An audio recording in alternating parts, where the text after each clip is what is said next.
Assalamu alaikum. Bienvenue à la séance de chimie. On va continuer notre chapitre des applications à l'environnement. On a besoin d'un cahier, de crayons mine et du livre de chimie.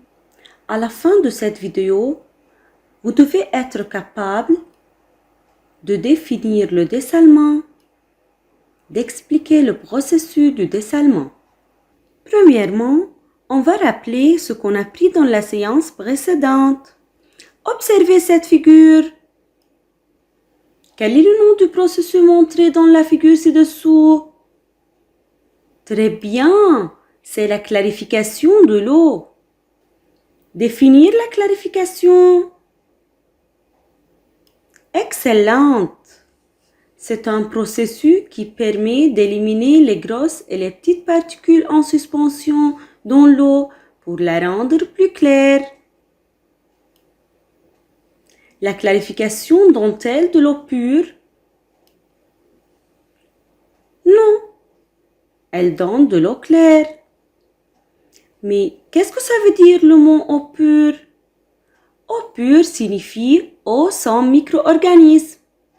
Peut-on boire cette eau sans risque? Bien sûr non, car elle contient des micro-organismes. Quel est le processus observé dans cette figure? Excellent, c'est la purification de l'eau. Allons-y pour rappeler les étapes de la purification. La première étape, c'est le tamisage. Durant le tamisage, l'eau passe à travers un tamis métallique pour éliminer les grosses particules solides. La deuxième étape, c'est le traitement chimique.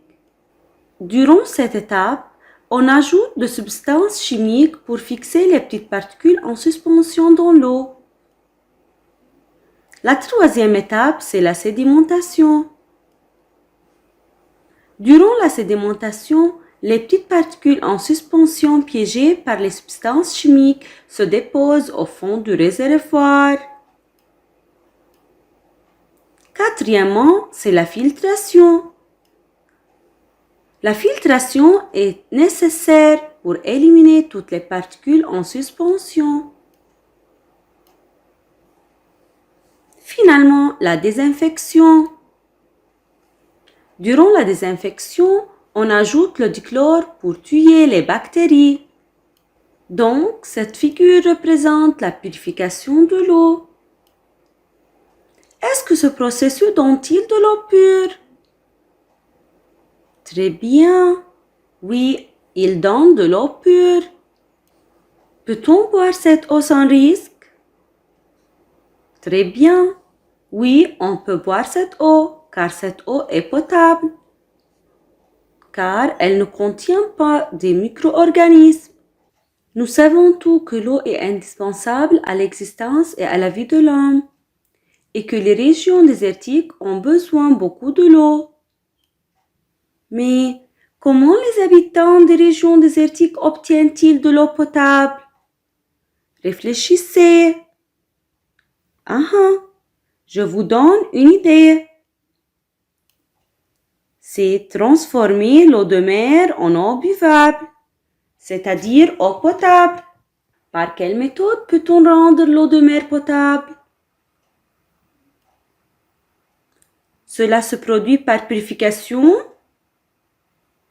Non. Par clarification? Non.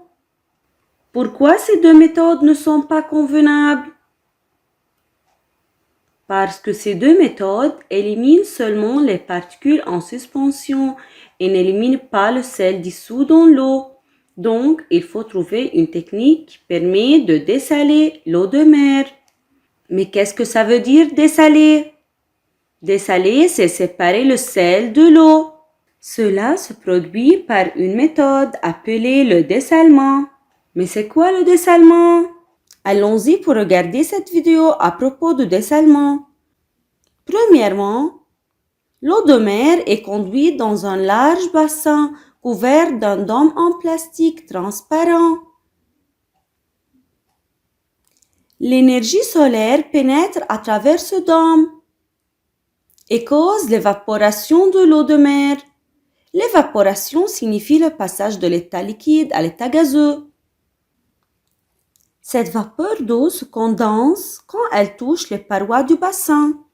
La condensation signifie la transformation de l'état gazeux à l'état liquide sous forme de gouttelettes d'eau qui sont recueillies aux parois du bassin. Pour que l'eau recueillie soit saine, c'est-à-dire potable, on lui fait subir un traitement chimique.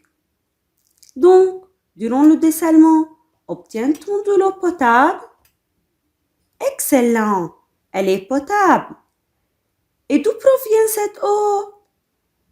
Bravo, elle provient de l'eau de mer. Donc, définir le dessalement. Le dessalement est un processus qui permet d'obtenir de l'eau potable à partir de l'eau de mer, l'un des moyens d'élimination du sel de l'eau de mer. Allons-y maintenant pour parler de dessalement étape par étape. Durant la première étape, l'eau de mer est conduite dans un large bassin couvert d'un dôme en plastique transparent.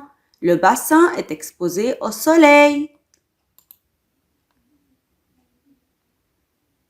L'eau est retirée dans un large bassin qui est couvert par un dôme en plastique. Ce bassin est exposé aux rayons solaires.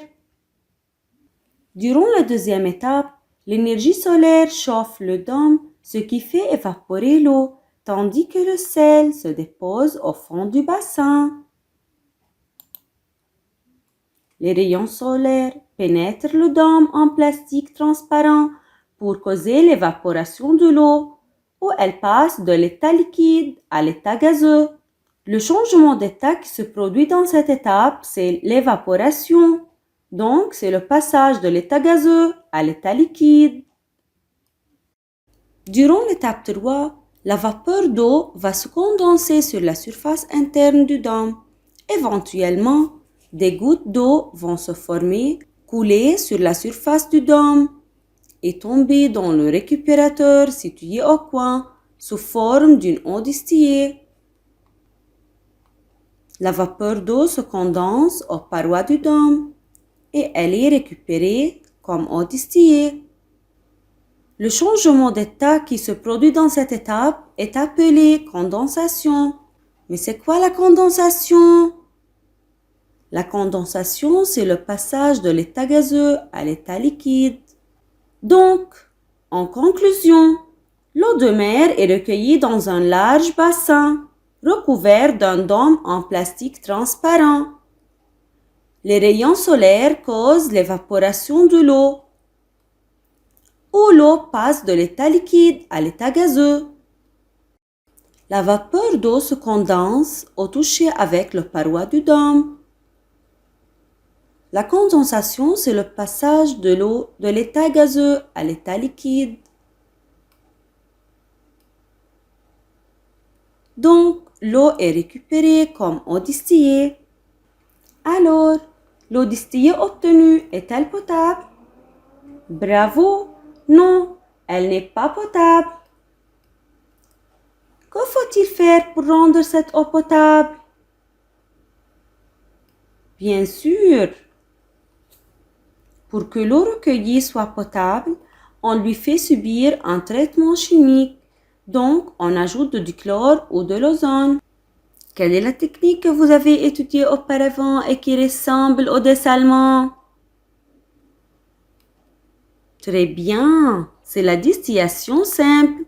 Donc, allons-y pour faire une petite comparaison entre le dessalement et la distillation simple. Dans les deux méthodes, l'eau de mer est utilisée.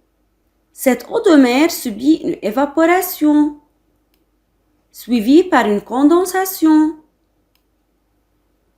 Puis, l'eau distillée est récupérée. Maintenant, allons-y pour faire une petite évaluation. La première question, c'est définir le dessalement. Le dessalement est un processus qui permet d'obtenir de l'eau potable à partir de l'eau de mer. Annotez la figure suivante. A, c'est le bassin. B, c'est l'eau distillée. C, c'est l'évaporation. D, c'est la condensation. En résumé, le dessalement consiste à rendre l'eau de mer potable. L'un des processus utilisés pour le dessalement de l'eau de mer est celui de la distillation simple suivi d'un traitement chimique. Merci pour votre attention.